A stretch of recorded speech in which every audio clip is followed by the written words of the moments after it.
essentially full. Yeah, some people have to leave early, I guess. You want to turn out the lights so it's more romantic? What do you think? I will do that. We just turn it on. There you go. Okay, so everybody has been staring at this slide now for the last half hour and wondering what those two numbers are, right? Anybody have any idea what those numbers represent? What's the top number represent? 1 in 6 sextillion. That's 1 in 6 with 27 zeros after it. What does that mean? Anybody have a guess? Come on, you're all brainiacs. You can guess. Nobody has an idea. Okay, well the second one should be easier. What's 9.6 billion by 2050? Oh, please. No, thank you. Thank you. Anybody believe they're going to be on the Earth still at 2050? Well, should we take a vote? Well, there's going to be a lot of I people. think it's going to be higher than 9.6 billion unless we have to crash first. Yeah, that's true.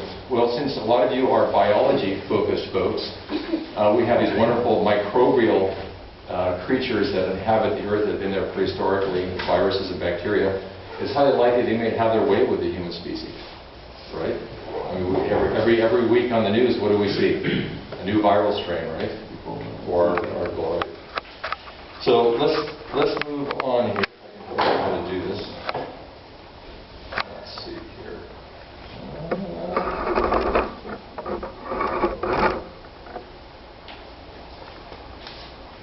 Go to slide. Okay, so the first number on top represents a probability factor, which is based upon two theories. You probably have seen these. There's a great movie. It's called The Purpose of Life. It's called, I think of the name of it now. It'll come back to me. There's a movie that was produced on PBS that deals with fine-tuning and The Privileged Planet. And some people think the movie was kind of skewed because it's based on one theory. But what they did is they created a mathematical theorem based upon probability of what it takes for complex life to exist on the Earth. And what they did is they took the low end of the scale and they took things that we know of on Earth that causes or is necessary for complex life to evolve. So for instance, our Earth happens to have a very unique molten core, which is made out of iron. Not all planets are made that way. We happen to have the right thickness as far as Earth crust. We happen to have a wonderful nitrogen-rich oxygen atmosphere. Our Earth happens to spin on the right axis at the right angle with the right elliptical orbit. We have the right size moon. We have the right distance from the moon from the Earth. We happen to be in the Goldilocks zone of the Milky Way, right? Everybody ever heard of the Goldilocks zone? It's that real specific kind of very thin area where we're not in the middle of the asteroid belt that would literally cause a continual extinction event. And so what a group of scientists did on this is they came up with a numerical value of what all these attributes would have to be in order to have complex life on Earth. And then they projected that into the universe to determine what would that represent. And then somebody else came up with another concept, which is, well, what is the habitable zones if we look at the entire universe? And of course, some smart guy came up with a calculation based upon how many billion galaxies there could be in the universe. And out of those billion galaxies, what would that represent as far as other potential planets like ours that could provide complex life? And so we're at about 6 sextillion, 1 over 6 sextillion, which is 1 over 6 with 21 zeros. So the reason why I brought this up and posed it here for you is that the Earth is a pretty unique place. You know, the ship of the Earth is a unique ship, and it's not easy to jump off of and swim and jump onto another ship. So we like to think that all the radio waves that we're blasting into the universe are going to be answered someday. They may. But this may give us a reason why there's not a lot of aliens visiting us, because even though the universe is a big place, we're still very rare in the sense of other potential planets. Even though with the Hubble telescope we've looked deep in the recesses of the universe and we found maybe a dozen and a half other potential planets, we don't know if they even have the key components or features necessary to produce complex life. We don't know what their core is like. We don't know what their orbit's like. We really don't know the status of their sun. because our sun happens to be just about right as far as the amount of radiation energy it gives off. And of course, we have this wonderful magnetic zone that protects us from all these different microwaves and other things that would cook us. So the question I like to pose to myself is that if there's a remote statistical likelihood that humans can reach other habitable planets, and if you notice, if you go on Wikipedia and you look in what other habitable planets have been found, and they'll have a list, and they're all encoded, like W5643 or whatever, right? The reality is that those planets are a long distance away. Those are light years away. Some are over 100 light years away. We are not even close to the technology of getting to them. Not to mention, is it a good idea to propagate the Earth and the human species to other planets when we kind of haven't solved our own earthly-oriented problems yet? No. So I'm not sure it's a good idea. We keep on investing in technology to colonize the moon and colonize Mars and push the human race abroad in the universe when we're still pretty primitive in regards to our behavior. So if you believe this, then we're a unique place. And it doesn't matter if you believe in providence or just random numerical calculations that the Earth came this way. It's really not important. What's more important is the reality that this is not an easy ship to jump off of. Let's not all jump and start looking to the cosmos for our answers. Because I don't know if we'll ever get there, to be honest. Okay, second statistic. 9.6 billion by 2050. Now that's a calculation that's based upon current rates of growth. But of course, people like to have babies. What's the first thing that humans want to do? They want to have sex and procreate. I don't know why, but they seem to want to follow that of bacteria and viruses that like to procreate too. And then all the other animal species on the Earth. Humans love to procreate. I don't know what the solution is. I'm thinking of dumping maybe some type of a liquid birth control in all the water supplies in the world. What do you think, Noel? I think you're only 50% right. Okay, what's the other 50? They like the sex. I'm not sure they like the procreation is part of the want. So the procreation is just the aftermath of the mistake. Is that what you're saying? Well, here's the statistical problem, is that you can see that, look at all the old folks. Milton. You see that? Look where we are. You and I are heading that direction. Maybe you're there already. But look at the problem. We're living too long, and everybody thinks that lifespan's such a wonderful thing, but it really isn't. I mean, when you're a hunter-gatherer running around on all fours and then went to the upright and then you're after a gazelle, think of the adrenaline rush, right? So you died at 25 or 30. You still had a full life, right? No? Nobody believes that? Okay, everybody wants to live longer? But so here's the problem. If you look at the numbers, I don't know if anybody here is a statistician, but it's like a snowball effect, right? The more people you have on Earth, the more people that are having sex, the more people that are procreation, the numbers just keep on spinning. So this is a pretty conservative number. No one believes that we're going to exceed 9.6 billion. But here's the thing, is that the Earth would have to produce 34% higher amounts of food by 2050 to feed this number of people. And that is not taking into consideration global warming or climatic change. If we start losing fertile land, which we're already losing in certain areas because lack of water, over crop production, lack of crop rotation, we're never going to get there. I mean, I don't think the whole world's going to embrace hydroponic GMO plant production by 2050. So we're already way behind the 8 ball. We're not going to make the 34%. And so who's going to suffer? Well, the Asian and African countries are the ones who are going to get the pinch. It's the underdeveloped third world countries are the ones who are going to have these huge population explosions, and they're already the ones that are suffering the most geographically in regards to climatic change. What everybody's seeing in the news this week about Africa? Major arid conditions, lack of waterfall, lack of precipitation, reservoirs all down, people literally having to live off of water trucks provided by different African countries. So again, deforestation, loss of habitat, all sorts of things are going to impact this number, but getting to 34% may be extremely remote. So what does that mean as far as die-off of the human species? We're going to see a huge challenge for natural resources. So if you're in Africa, you may die gracefully or quietly, but if you have a gun, what are you going to do? You're going to Right. You're going to go to your neighbor, and if they have a reservoir with water, and you're thirsty, what are you going to do? You're going to take it. So there's going to be a huge struggle for where these resources are and how they're distributed. And my guess is the human species, at least historically, has not done an equitable job of resource distribution. So I think that we're going to see countries that tend to hoard and keep their reserves to themselves more than other countries. So my prediction, if I had the crystal ball, is that we're going to see a die-off, and we're going to see a die-off unless the Earth steps in and causes the die-off sooner in the African and Asian countries, just from overpopulation. Which means that it's not going to be up to me or Milton, it's going to be up to you guys. You guys are the hope. Oops, sorry. Okay, so what does this all mean? Well, everybody's heard the Maslow hierarchy of needs. You know, this is like psychology 101, right? First thing you learn. So here we are when we're hunter-gatherers, and we've gone from all fours as hominids, and now we're running around on two legs.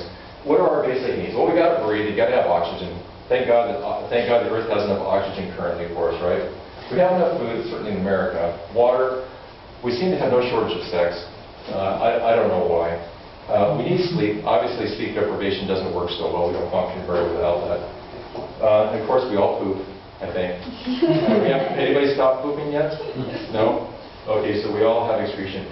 Homeostasis, I'm not even sure that it exists. I'm not sure what that word means. This is tossed around a lot in psychology. What is homeostasis? I mean, how do you actually know when you achieve it?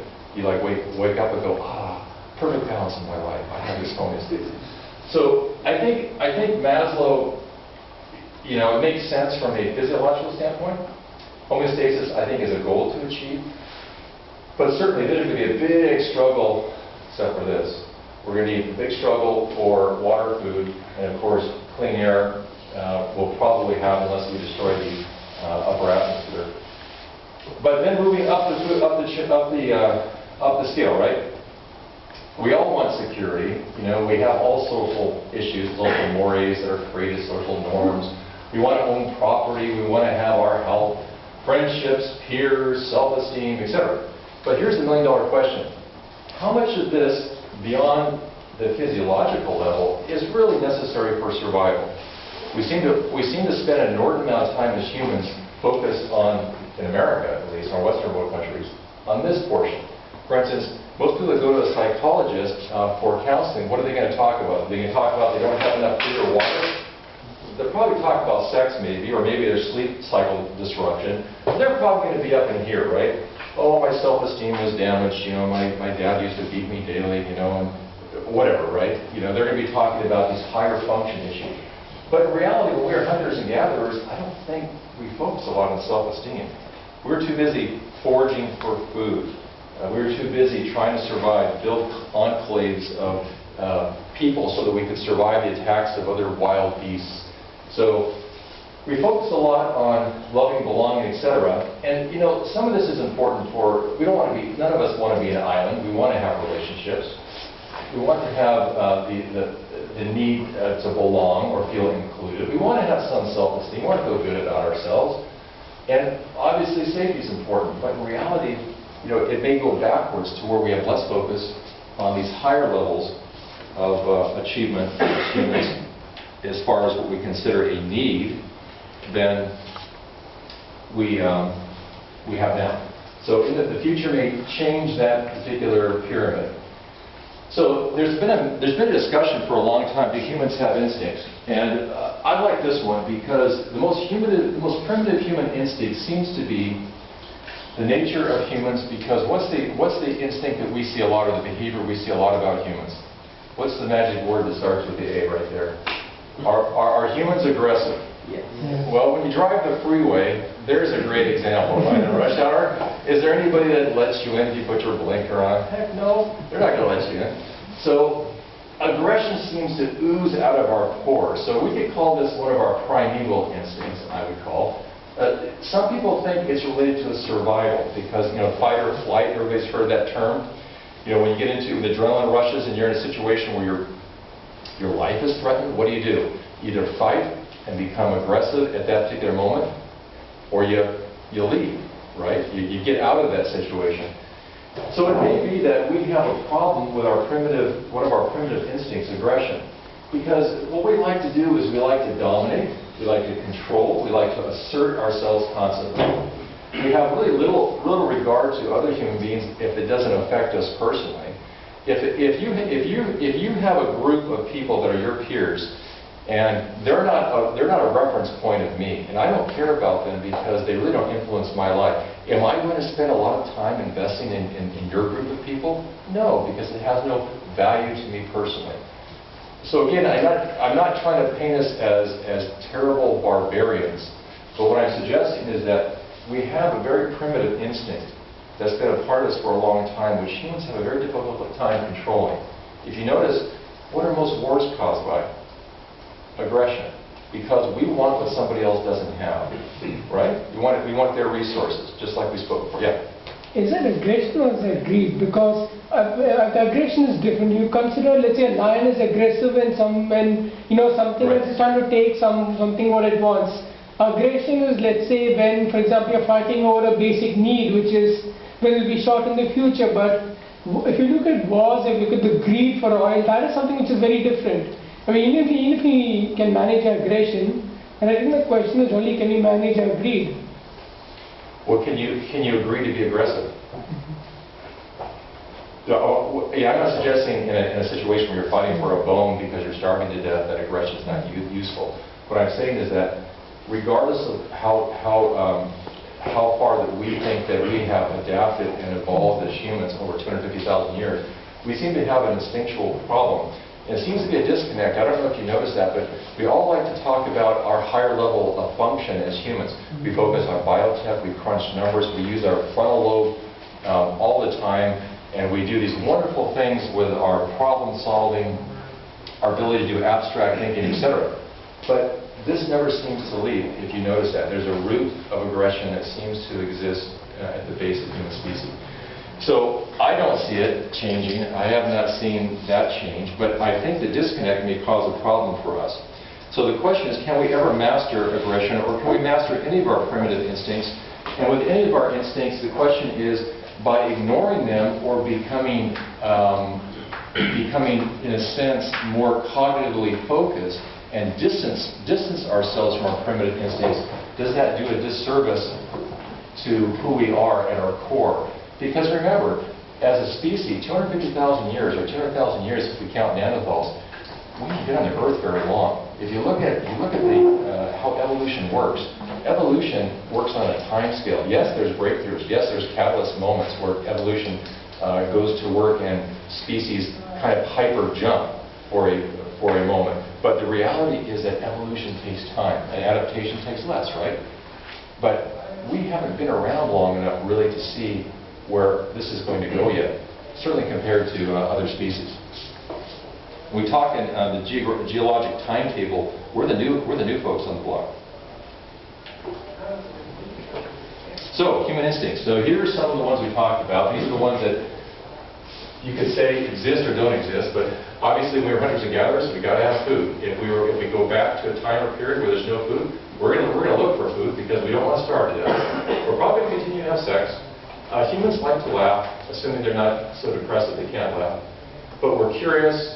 We have all these other factors. And of course, then there's the emotional component, which I like, which is that how can you convolute any potential instinct?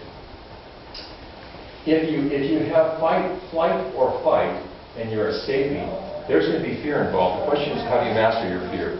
So let's say you're getting away from a lion, and the lion's charging you. Fear is useful, right? The adrenaline kicks in, gives you more energy, and you hopefully can get away because that adrenaline is going to give you enough energy to kind of put you in hyperspeed for a moment. But if fear gets up too high, you don't master your fear, you're probably going to get eaten anyway because you're not going to be smart enough to figure out where you're going to run to or hide to get away from the lion. So fear is not always a great emotion. And if you notice that word aggression gets changed into fear a lot. Have you noticed that? People fear and then they become aggressive. When they have uncontrollable fear, they tend to become aggressive. So we have two sides. So the question is, on the primitive side, if these are kind of innate, and then these kind of continue to come up in us, which of these emotions and instincts need to be mastered. And how do we master them? Is it possible to master them? Or simply do we deceive ourselves when we try to function at a higher level than we really are? This one I like too because our personality as humans is fixed at a very young age. And we start out kind of like all basic humans. We have these predisposed characteristics genetically and created socially through our parents and our peers. But then we seem to deviate from personality and we seem to focus a lot of time on our essence. Who are we? And how many people spend their life thinking about who am I? And you still see people who will say, gee, I'm still in the discovery process. So I'm still trying to figure out who I am. And they could be in their 50s and 60s. Or they reinvent themselves with another occupation, etc.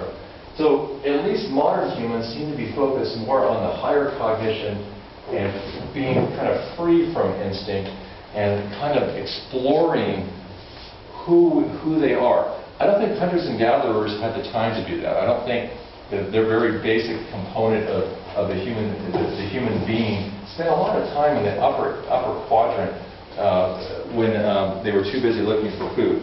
And again, it could come back to that, in my opinion. I think that we could easily move backwards or revert backwards. So, human innate drives. Do we have any? Well, yeah, psychologists would say, yeah, we do, but without really understanding what our clear instincts are, you see psychology diving into this idea that our drives can be used to create a homeostasis or internal state of balance. Drive reduction theory is kind of interesting. Psychologists have a great way of repackaging everything. But you take our innate drives and you say to yourself, well, what are those drives going to achieve? For instance, let's say you're a workaholic. What does that do for you at the end of your life? You've worked your whole life and you worked for Northrop Grumman. And you worked for the Skunk Works, and out comes the Blackbird, right? World War II, an important spy plane. And you retire and you put your picture on the wall with everybody's signature on it, right? Is that a great achievement, in a sense, of where you invested all your value? And I would contend that what we need to do is think about, if we understand where the Earth is currently and where it will be in the future, where do we want to direct our drive? Where do you want to direct your drive? And what's going to be meaningful in regards to what's on your epitaph at the end of your lifetime? Did you work toward reducing world population numbers before they became statistically irreversible? Did you work toward climatic change modifications to where you were involved with new technology that helped to clean up the air or whatever, clean up water? So I guess the question for me is homeostasis real? Where do you want to direct your energy? Where do you want to direct your drive? And I don't think homeostasis actually can ever be achieved simply because of the innate nature of humans. That's my personal opinion. Human development. So instincts. We're born with what we get, genetically otherwise. We get socialized very early on, which affects our personality. Certain things that we learn instinctually, or certain things that certain ways that we learn to express our instincts become either functional or dysfunctional. So everybody has different coping skill functions. There's another psychology word, coping skill functions, right? So the question becomes, as we grow and develop, do we remain flexible? Do we go rigid? How do we embrace our instincts? How do we deal with want versus need? And I think the last time we talked a little bit, when I was here before, we talked a little bit about what's the difference between a want and a need. How many people know what a want or need is, or does that line get blurred? Does anybody need a new iPhone this year? Is that a need? No. So we have a hard time sometimes separating the difference between need and want. But back to Maslow's hierarchy, what would he say as far as an iPhone versus food? There'd be a big difference, right? So again, I think we need to think about in regards to our motives, where they come from, if they're instinctually bound, how do we translate those, and then what directs our personal behavior? Do we become flexible, rigid? Where do we invest our time? And do you want to become a workaholic and retire for Northrop Grumman, or do you want to do something that perhaps is a greater challenge in your life? So, socialization. This is where psychology really comes in regards to deviation from genetics or predisposed behavior, which could be also instinctual. Nature versus nurture, that's been a discussion for ages, right? What is the combination? Well, nobody really knows. Everybody knows it's an infusion of nature, of what it's given us, and nurture. So, obviously, we have a lot of social factors that affect our behavior. We have peers that are constantly influencing us. We have media that we're constantly being exposed to that influences us. We live in a time where norms are shifting so quickly that there really is no one group that seems to dominate in regards to social norms. So the question is, if our behavior is shaped by parents, peers, society, and other influential groups of people, how does that affect our instincts? In other words, if our instincts remain relatively constant, especially if they're relatively the same as they've been for 250,000 years, and our gene expression maybe varies a little bit between us in regards to eye color, hair color, height, etc. The question is, how do we reconcile innate instincts with the way that we're socialized? And are they at conflict with ourselves or each other? In other words, if you were raised in Africa, let's take, if you were raised in Syria, and you were born and you were bred as a fighter, and your worldview of life was to support your particular group and do it militarily, what instincts would you use? What instincts would you tap into, Steve? Versus somebody else who perhaps was bred to be a UCSD professor, what instincts would you use? So again, I think humans translate their use of the instincts that are constant and part of them differently according to how they're socialized. So you might think in terms of that. What's the cultural and peer implications for who you are versus your gene expression as well as instincts? Okay, so the age-old question in biology as well as does size matter? Of course, we think it does, right? So body mass, here we go. We're a little shorter, right? A little taller. Our brain's elongating, going up rather. Instead of being elongated this way, it's going this way to make more room for the frontal lobe. And pretty soon, here we are, the modern sapien. So our belief is that size does matter because our body mass size compared to the size of our giant brain puts us at the top of the pyramid, right? But is that true?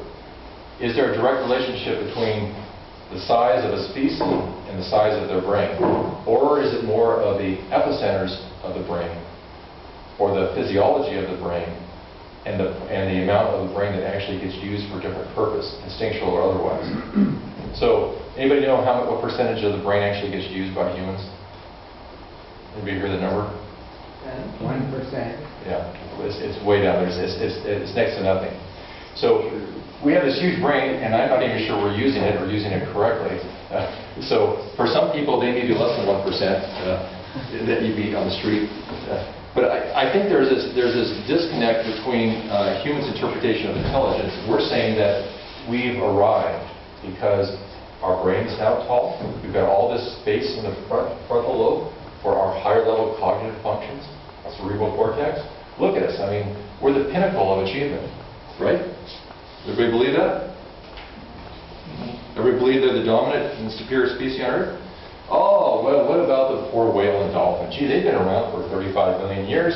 They made their migration from the land to the ocean about 37 million years ago. Gee, they've been on the Earth for quite a while, wouldn't you say? No longer than us? I don't know what the numerical ratio would be. But gee, look at the dolphin's brain. Pretty big. Pretty big. Dolphins are kind of our size, right? I think a little bigger. They weigh more, but kind of our height.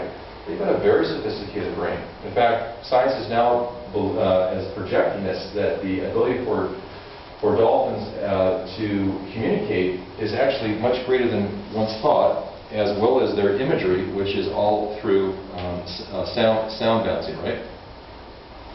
So, if you look at, for instance, on the left here, on the cetacean brain, where we're looking at the dolphin versus humpback whale, you'll notice that the cortical convolutions, which is where a lot of memory and information gets stored, is enormous when it comes to dolphins and whales.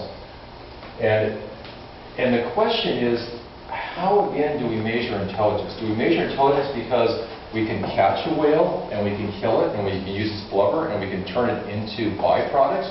Does that mean that we're more intelligent?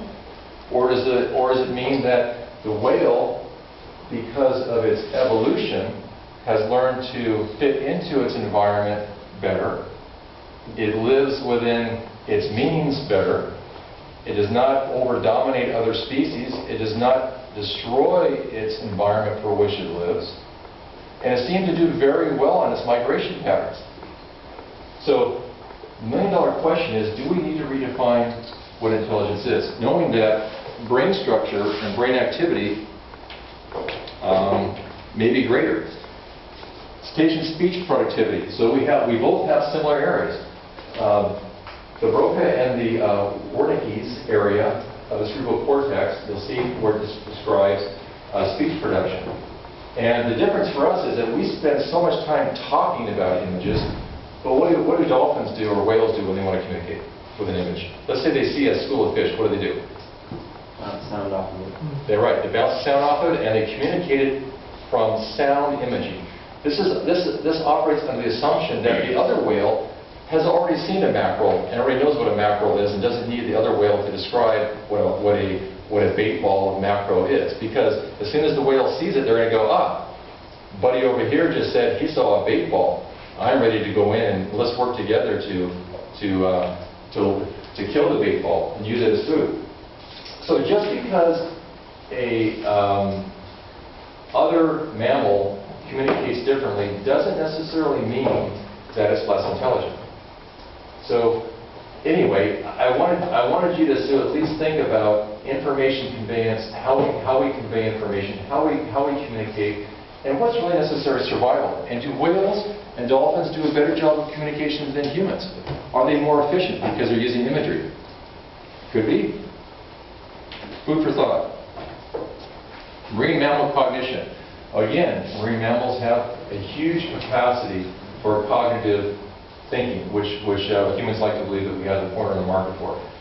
So the spindle neurons of the cetacean provide a tremendous ability for a whale to not only think, but intelligently go through information and do problem solving and come out with solution sets, all because they have the same type of brain structure as the human. Mammal cognition. And whoever thought marine mammals were able to communicate as well as us and think as well as us? Well, how many people know that cetaceans or whales have emotions? Well, geez, we have the limbic system. Not only is the limbic system of a whale so large compared to humans that it actually erupts into the cortex of the brain and has its own paralimbic lobe. So if you look at the physiology of a whale brain, it actually has its own center that is much larger than us for ability, as far as its ability to process emotions and deal with emotions. So anybody seen the Cove? Great movie, right? Think of all those poor screaming dolphins. What were they saying? They weren't pretty happy, I don't think, when they were being slaughtered, right? So I imagine there's a lot of emotions running with them. So the question is, I guess, when we look at and compare cognition and think that we can create a microchip now that has a terabyte on it instead of a gigabyte, does that mean that the human ability to think and cognitively deduce information and come up with these wonderful things as far as technology, does that make us more superior just because another mammal may express itself differently, emotionally and or cognitively, and choose not to live its life that way? So here's another thought. As you can see, genetically, we're pretty close to our other four primate groups, right? Everybody know what the other four primate groups are, the ones without tails? We have, what, gorillas, orangutans, chimps. What's the last one? Bonobos. Bonobos, right. Those are the four. Look how much we share. As far as socialization, there's lots of studies been done by sociologists and primatologists between chimps and bonobos. Chimps have been known to murder each other. Any murder that happens with bonobos? No. So if you look at the two species, they're almost identical. Genetically, I think they're almost a match. But here we have, with socialization, we have chimps that are devious, that murder each other, steal wives, etc. Bonobos that tend to live a much more peaceful life, with no evidence of murder within their group. But again, if we're sharing our DNA with these other folks, other primates, and we're so close, how do we evaluate intelligence? Are we more intelligent simply because we choose to process our information differently and live a different lifestyle? Or is the mountain gorilla that tends to live a hierarchical life in the highlands of the jungle and live a peaceful life relatively as a vegetarian or omnivore, is that particular primate a better example of how to translate their cognitive capacity? So the future of humans, I like this one up here. Here we are, right? Here we were on all fours, we kind of went upright, hunter-gatherers. Oh, we got a rake. That means it's time for the agrarian portion of our life, right? Oh, industrialization, we got a machine. Here comes the pollutants, here's the CO2s going into the atmosphere. Oh, here we are today. And this is my favorite. This is where we could be tomorrow, right? Women are going to dominate, is that right? Women are going to dominate and men will be simply virtual slaves of the woman. So that's one scenario. This could be the future right here, evolution. So here's the next step. Here we are, getting carpal tunnel. Here we are, being dominated by women. Or, you could choose this one. Here we go, back up to here, hunter-gatherers. Oh, no jackhammer, I guess we missed the Industrial Revolution. Here we are today. How many people, anybody know here what the percentage of obesity is in the United States currently by percentage? 30%. It was 28 last year, it's 30 this year. It's supposed to go up to about a third. So 1 in 3 people walking around are not overweight, they're actually obese. What does that do for our species? Anybody know the healthcare costs associated with obesity? Amazing. It's amazing. Forget about Social Security and Medicare. Here's where the money's going to go. I work with patients all the time that are obese and diabetic. They're going to be diabetic. They're going to have musculoskeletal problems. What do you do with all this weight that's going on? These poor little limbs which weren't designed for that much weight. It creates all sorts of musculoskeletal related problems. I have tons of patients like this with cellulitis because their body can't absorb and move the fluid like it's supposed to. So again, this could be another version of evolution. I don't know what the next step is after this. I guess we could be all on gurneys or wheelchairs because we can't move anymore because we're all going to be so big. How about this one? Maybe this guy's got the right message. Oh, go back because something went wrong. We fucked up. Right. But the problem is that he could say that, but I don't know if Lucy would. Do you think Lucy could listen? Lucy's gone. You know, and our predecessors are gone, so we are where we are. But here's the question. What is the next evolutionary step? If evolution is really the solution for the human species, what is going to be the evolutionary step? And will we live long enough on Earth, or will Earth tolerate us long enough for us to evolve? In other words, if we lose our habitat and we lose our ability to survive because there's not enough food and water, so much for evolution, because we're not going to be around long enough to evolve. If we deforest the Earth, which we're doing at the current rate, and when the Amazon goes, there goes our climate, there goes the rest of the climate, because that's our in a sense, our giant little mini greenhouse that kind of is our cleanser. It keeps the Earth kind of balanced as far as temperature. So, if we live long enough, can we evolve since we're the newcomers on the Earth? There's a question. And what will we look like? Okay, so here's some ideas of what you could look like. So, we can certainly all lose our hair and our head becomes more elongated because we don't need really any more energy directed toward anything except for having a bald head that's elongated because it has more brains in there, right? But since we don't use our brains that we have now, what's the point? Is evolution really going to elongate our head, or is nature going to step in and say, no, you guys have had enough chance at using the brains that you have, so maybe we'll just remove some of those brains. Or are we going to become so smart that humans get replaced with androids and robots to where they not only, just like iRobot, they take over the world and do all our functions, and pretty soon maybe they'll have sex for us too, so we don't have to have that, right? There's no procreation problems. Or maybe we'll go the way of the Borg, a little infusion of technology, right? I mean, after all, we're growing body parts. I mean, we can use technology. When that eyeball goes out or you need a little reprogramming, why not have some hardware implants, right? That makes it easier for the women to control the men in the future anyway, right? Just like the other stage of evolution. Who's this guy? Anybody name the movie? Time machine? Time Machine, right? And what was the name of this guy? That's right. They went underground because the Earth was destroyed. Maybe this will be us. We'll go underground and we'll live in these hideous forms and come up and harvest the humans that are above ground. That could be the future of humans in the evolution, especially if we have a nuclear exchange, right? Or maybe it's this, the brain's completely gone, and all of our focus goes from the neck down. It's all about the body. Forget the brain. Let's grow bigger bodies, because why not? You know, we can all go to the gym, play for our fitness, you know, and forget the brain anyway, right? It's kind of overrated. So maybe this is the future. Or, how about Spock? Let's all go the way of logic. Do we really need emotions anymore? Remember those primeval instincts that we're in conflict with anyway? Aggression? Maybe we'll go the way of the Vulcan, where we overcome them through supreme logic. We suppress those instincts and emotions, and we keep them at bay, and everything becomes a logical discussion or thought. Who knows? I don't know if we're going to be around long enough, but it's possible. Okay, human survival or extinction. So will we survive? And the question is, let's say we're here, here's the modern human, and all of a sudden, a large percentage of us go away because none enough food, none enough water, bacterial infection goes crazy, new viral strain goes out, science can't keep up with it, keeps on mutating. What will be our chance to restart? Will we go back to here and work our way backwards this way?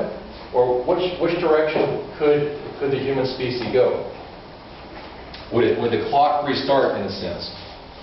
Or would we turn into something else, perhaps? And of course, wisdom without dominance is one of my favorite pictures, the California gray whale.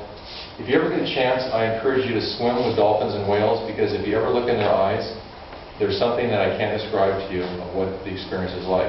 It's like looking back through an hourglass through the history of 35 million years. And you look into their eye and you see an incredible amount of intelligence. And I know that sounds extremely touchy-feely and emotional, and you guys as biologists would never go for that. But if you could look into the eye, it's amazing the amount of, I think, wisdom that exists in there. So, could we as a human species, there's a question, if we follow the path of a different mammal besides ourselves, that's been around the Earth for a lot longer than us, is it possible for humans to gain more wisdom, survive long enough on the Earth, evolve to where wisdom becomes a greater achievement than dominance? I don't know if this is possible, but I like the concept. I don't know how you, as young people, influence the world around you to help humans move beyond their primitive instincts, beyond some of the emotions that seem to drive the human species into behavior that is counterproductive to a species survival. But maybe if we follow the example of a different mammal, we can achieve a certain amount of wisdom and maybe learn how to deal with aggression so that we do not have to be so dominant as a species. We can learn to fit within the Earth and its life cycle. If you have any questions, that's kind of in a nutshell. I don't know if you agree with some of the concepts, but the reason why I created the presentation was to invoke thought. I want you to think about what drives you, your emotions, the instincts that are part of you as a species, how you function, how you behave, and where you want to invest your time as young people.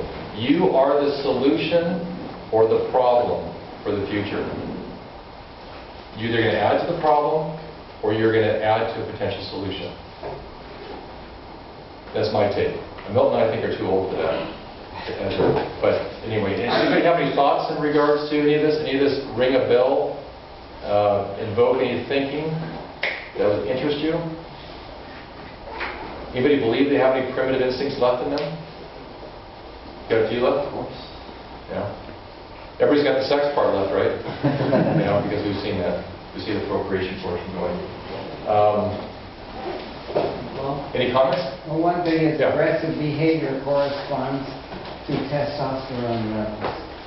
So all we have to do is block testosterone biosynthesis, and suddenly we're all a lot more docile. Which is another reason why women should be in control. So that slide with the woman with the chain around the man's neck, that's really accurate as far as the next step, perhaps? Maybe. I think so. The question is, how do you voluntarily get men to take testosterone-lowering You drugs? have to do it secretly. Putting a compound in The water. supply, and everyone drinks it, and then they don't know it, but suddenly their testosterone levels go down to nothing. Well, how about just public castrations? Isn't that easier? I don't think so. No, it's kind of like circumcision between a Jew and a Gentile. You go at a certain age and you get castrated, and that takes kind of care of things. And then you actually become more compatible with women because you can share more. You have to do it the Chinese method. It has The Chinese to be method? done without anyone knowing it. Oh, okay, the Chinese method.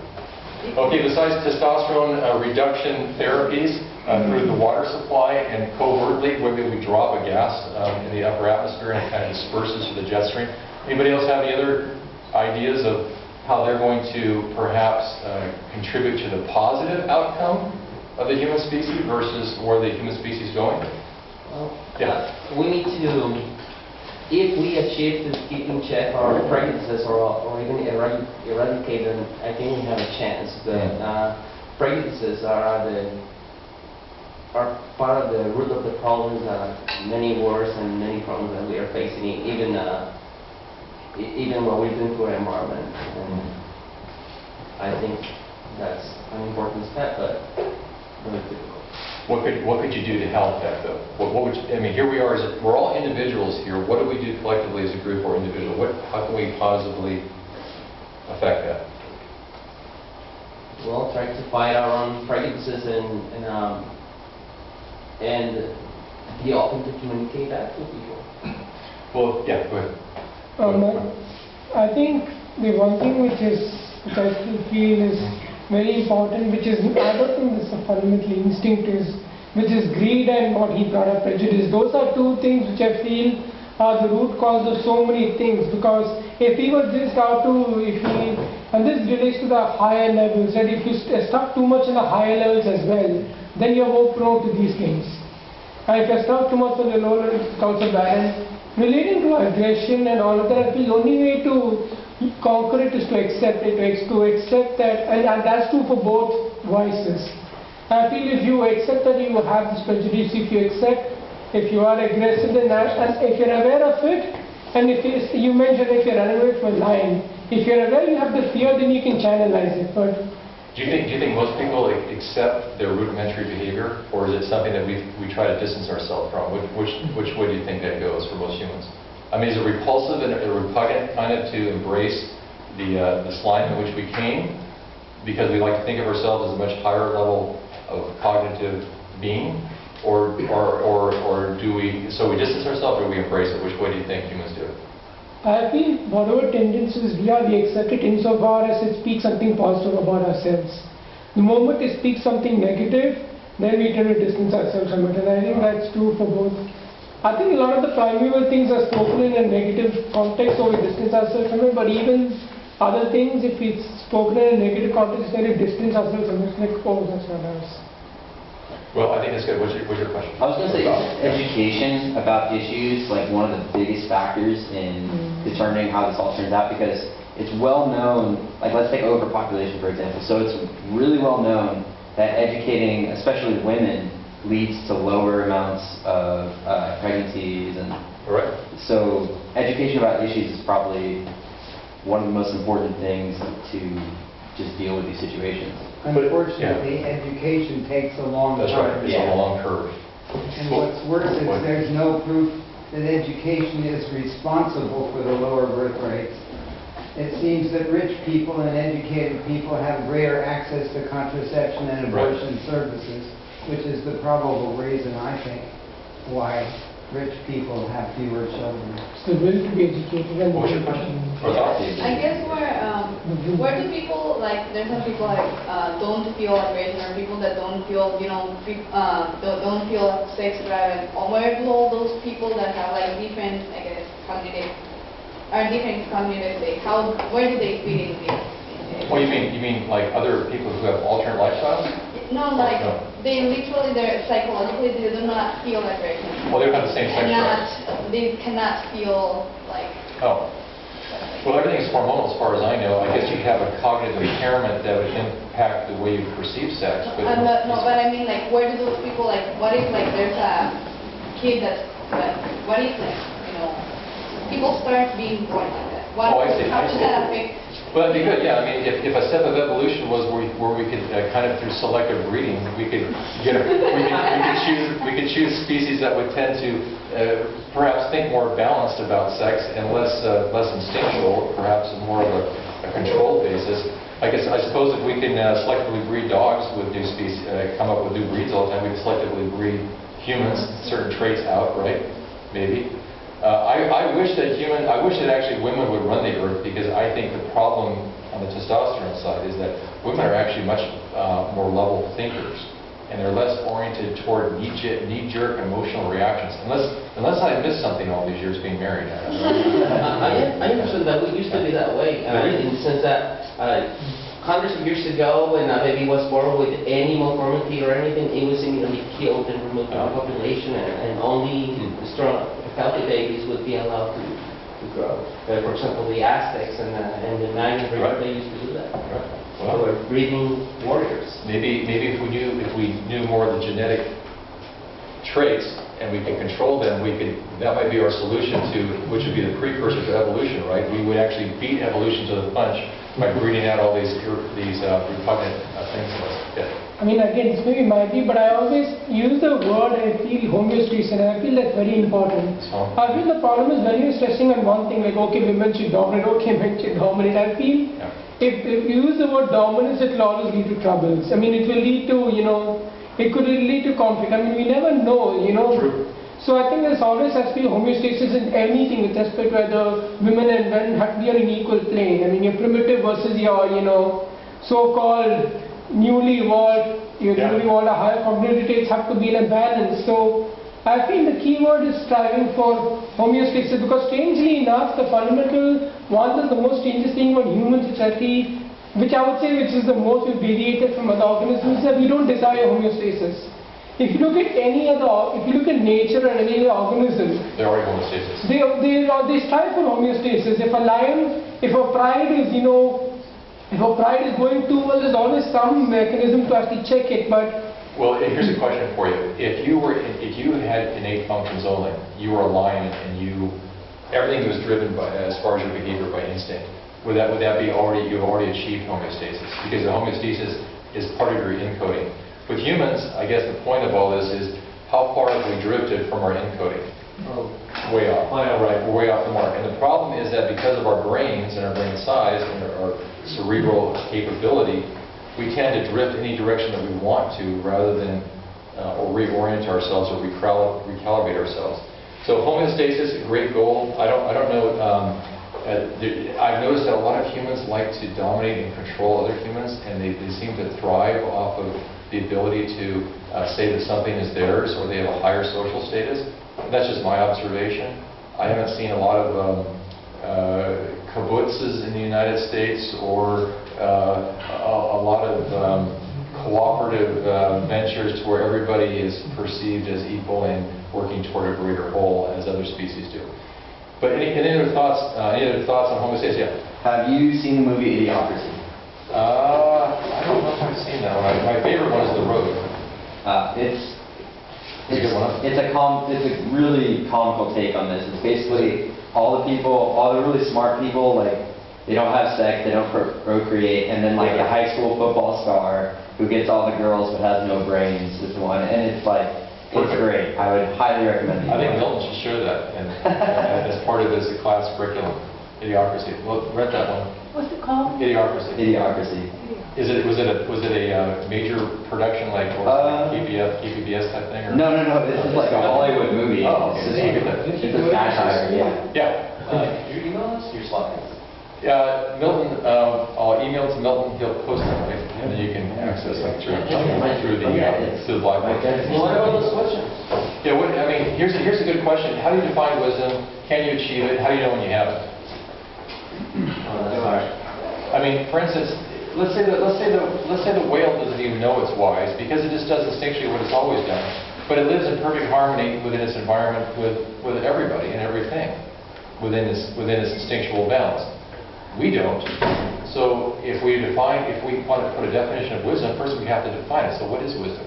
Anybody want to come up with a definition of what wisdom is, or how they know if they're even on the path toward it? Isn't wisdom defined by the people around you, like how they label you? Sure. So it could be peer-driven, social-driven, perhaps. Because aren't you like labeled as wise? I don't think. Yeah. Would a wise person consider themselves wise? What if you were a wise guy? Would that be a negative connotation? Probably. Yeah.